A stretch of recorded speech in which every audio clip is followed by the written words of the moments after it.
So for the first time since I'm not even sure when, Nvidia actually rallied after their amazing earnings results. So usually what happens is Nvidia posts something amazing and the stock just crashes. But this time it was different. Nvidia posted amazing results, Nvidia posted amazing guidance, and the stock actually rallied 7% after the announcement. In this video we will talk about this, of course, and we will talk about some of the indications that were set by Nvidia CEO Jensen Huang on the earnings call about how the company is going to look like throughout this year and also next year. In addition, I want us to take a look at all of this money. So Nvidia this year is going to bring something like $400 billion, a little bit less. Next year they are guiding for something like $650 billion. So $1 trillion in 2 years, where this money is actually coming from. We are going to talk about all of this in this video. So hello and welcome to the Market Monkey channel. My name is Vadim. Today we are talking about Nvidia. Before we begin, don't forget to subscribe to this channel right now and to press a like button. Let's jump straight into Nvidia's earnings because results, well, Nvidia has a standard of their own. Not a lot of companies can kind of keep up with the results of Nvidia, and results were just amazing. So the revenue came with $96.2 billion. The revenue grew more than 100% year over year. So last year it was $50 billion, and I remember thinking it cannot go to 100, like 50 is a lot. It can go to 100, yeah. It went to $96.2 billion this quarter, and it was more than $15 billion from the last quarter, actually. The profitability is maybe it was even more impressive because non-GAAP profits were $2.22 per share, up 120% since last year, and GAAP earnings per share were $2.46. Gross margins 75%. Nvidia are keeping pretty much the same gross margins for the last, well, 3 years at least, and the company kind of scales and the gross margins are the same. All of this is of course driven by the data center segment with $89 billion in revenue. So 96 overall, 89 from data centers. All of the rest of the Nvidia is like $7 billion. $89 billion is data center, out of which hyperscalers 48 and AI cloud 40. So they are splitting pretty much the same. In terms of free cash flow, Nvidia made about $21.3 billion in free cash flow in 1 quarter. So if you are investor of the following company, Microsoft, Amazon, Meta, Google, and you're looking at the financial results of your companies and you're like, damn, how can my amazing tech company has negative cash flow? Where all this cash is coming to? It's coming to Nvidia.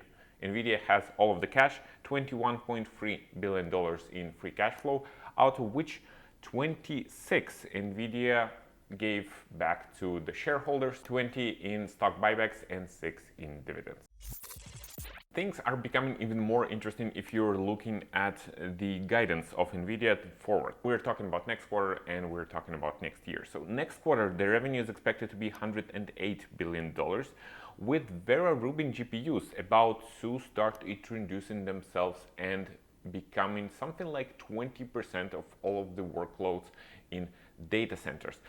This is a surprising number because Vera Rubin is only now ramping up. If you remember, Blackwells, the whole ramp up was kind of shaky because Blackwells were not introduced so fast as everyone had expected, but Vera Rubin, the company, is expecting its GPUs to be in the data centers in the next quarter already. And Nvidia suddenly projected that they are going to grow revenue by about 70% in the fiscal 2028, so next year.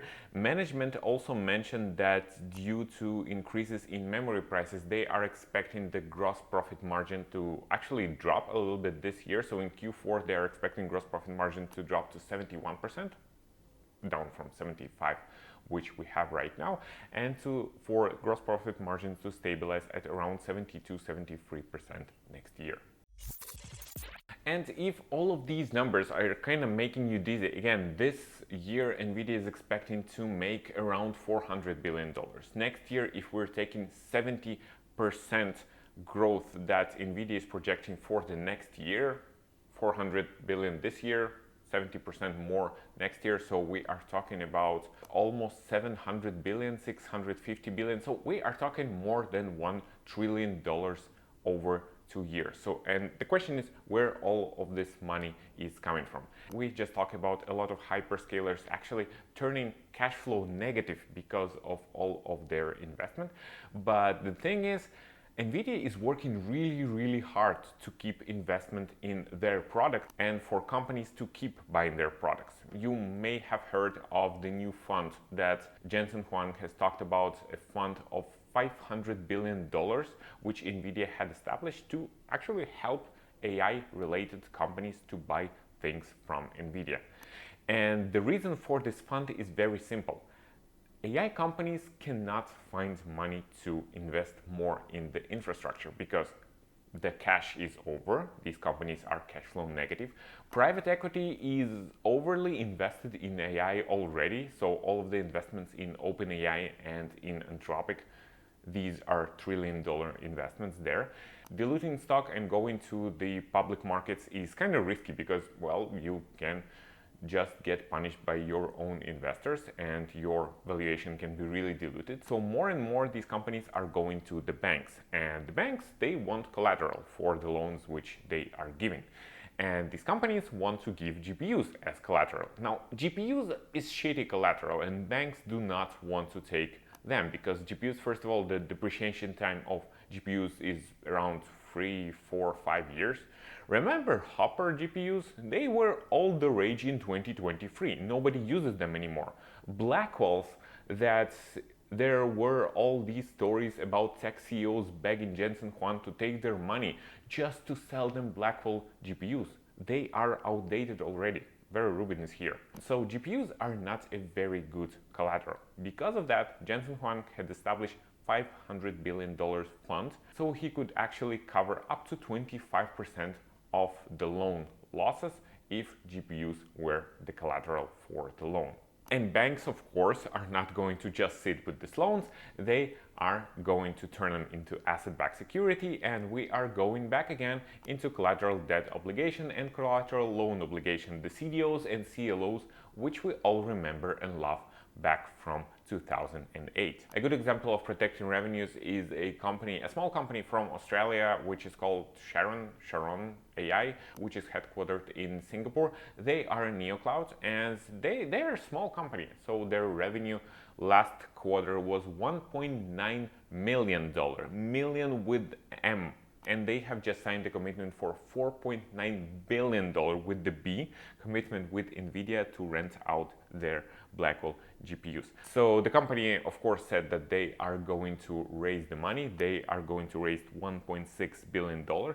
But if the number made you uneasy because like the difference between a quarterly revenue and the commitment is 2,500 times, if the number made you uneasy and the number made you kind of think, well, this is too risky, this deal might not go to completion, I'm pretty sure Nvidia took the whole $4.9 billion of this deal and recognized it as a revenue either this quarter or in the previous quarter. So these are some of the examples how Nvidia can just keep pumping this number until it kind of not becomes very logical at all. So I'm not saying, of course, that you should go and short Nvidia and the stock is going to fall. I'm just saying that all of the hardware investments that are being made, at some point they are going to slow down, and after that they are going to stop. And we need to make sure our portfolios are ready for when this is about to happen. Hopefully this was interesting and informative for you. If it was, don't forget to subscribe to our channel, to press a like button, and to drop us a comment. It would be interesting to hear what you're thinking about all of this. Thank you so much for your time, and we will see you in the next video. Take care.